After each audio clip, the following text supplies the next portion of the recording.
Hello बच्चों, let's see the question. The question says radius of a circular loop placed in a perpendicular uniform magnetic field is increasing at a constant rate of r naught meter per second. If at any instant radius of the loop is r, then induced EMF in the loop at that instant will be first is minus 2b r naught, second is minus 2b pi r, third is minus b pi r naught r, and the last one is minus 2b pi r naught r. ठीक है, तो ये basically question है बच्चों। यहाँ पे बोल रहा है कि एक सर्कुलर लूप है परपेंडिकुलर यूनिफॉर्म मैग्नेटिक फील्ड में बेसिकली यहाँ पे रखा हुआ है, और एट ए कांस्टेंट रेट जो रेडियस है वो बेसिकली क्या हो रहा है, इंक्रीज हो रहा है R naught metre per second से। If at any instant radius of the loop is R, ठीक है, अगर उसका रेडियस जो है किसी इंस्टेंट पर कितना है लूप का, आर है, तो इंड्यूस ईएमएफ कितना होगा बच्चों यहाँ पर। ठीक है, तो यहाँ पे बेसिकली रेडियस को इंक्रीज कर रहे हैं बेसिकली बच्चों। ठीक है, और कितने इससे D are by D T जो है बच्चों आर नोट दे रखा है यहाँ पे हमको। तो इस क्वेश्चन को सॉल्व करने के लिए बच्चों जो की कंसेप्ट होगा आपका, आपको बेसिक इंड्यूस्ड ईएमएफ का फॉर्मूला क्लियर होना चाहिए। ठीक है, तो की कंसेप्ट हो जाएगा बच्चों इस क्वेश्चन को सॉल्व करने के लिए इंड्यूस्ड ईएमएफ का फॉर्मूला। इसको आप फराडे लॉ की हेल्प से इजीली कैलकुलेट कर सकते हैं। तो इंड्यूस्ड ईएमएफ का फॉर्मूला हो जाएगा minus d five by D T.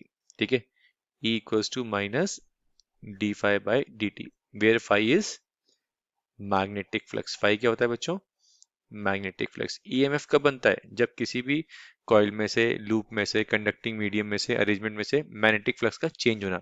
जब तक मैग्नेटिक फ्लक्स चेंज होता रहेगा ईएमएफ बनता रहेगा। और फराडे की सेकंड लॉ के अकॉर्डिंग हमें जो इंड्यूस्ड ईएमएफ का फॉर्मूला मिलता है वो डायरेक्टली प्रोपोर्शनल मिलता है rate of change in magnetic flux. और नेगेटिव साइन क्या इंडिकेट करता है बच्चों, जिसकी वजह से बना है उसी को अपोज करता है। ठीक है, तो फाई का बेसिक फॉर्मूला भी आना चाहिए आपको। फाई का बेसिक फॉर्मूला होता है बच्चों बी ए कॉस थीटा। ठीक है, ये हमारा मैग्नेटिक फ्लक्स का बेसिक फॉर्मूला होता है। ठीक है, तो ये कुछ बेसिक फॉर्मूले है जो आपको क्लियर होने चाहिए। अब अप्लाई करते हैं क्वेश्चन के अकॉर्डिंग। तो यहाँ पे बच्चों में बात करें तो सर्कुलर लूप बोला है। ठीक है, तो सर्कुलर लूप का सरफेस एरिया कितना होगा बच्चों, पाई आर स्क्वायर। ठीक है, और क्वेश्चन में क्या गिवन है, जो रेडियस इंक्रीज हो रहा है टाइम के रेस्पेक्ट में, कितना दे रखा है बच्चों, आर नॉट मीटर पर सेकंड। ठीक है, ये हमको क्वेश्चन में गिवन है, ये दो चीजें गिवन है।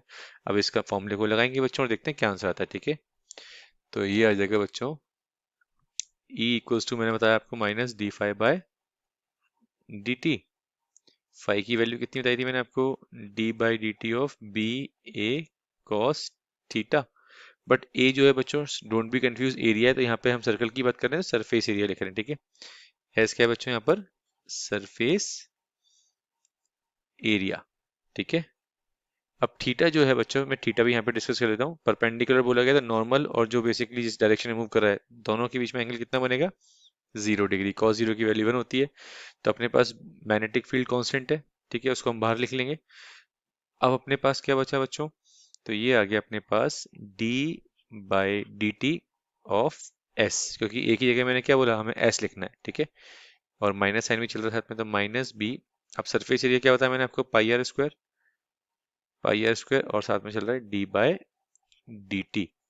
तो ये वैल्यू आ जाएगी बच्चों अपने पास माइनस बी, डिफ्रेंशिएट कर देंगे तो ये आ जाएगा 2 pi r d are by D t. ये हमने डिफ्रेंशिएट किया इसको, तो ये आ गया 2 pi r d are by D T.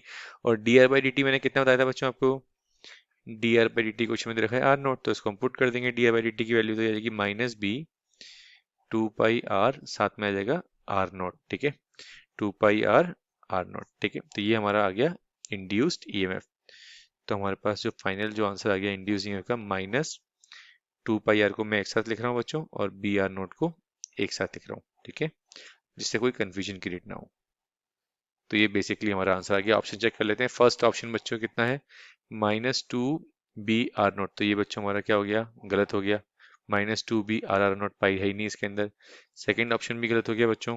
ठीक है, इसमें -2 बेसिकली बी पाई आर है बेसिकली। ठीक है, आर नोट नहीं है यहाँ पर। ठीक है, थर्ड अगर हम बात करें तो -b pi are naught R, तो ये भी इनकरेक्ट हो गया। यस, फोर्थ करेक्ट है बच्चों, -2 pi are note B. Yes, this is the correct one. ठीक है, तो फाइनल आंसर जो हो गया बच्चों हमारा फोर्थ हो गया। So the correct option of this question is fourth.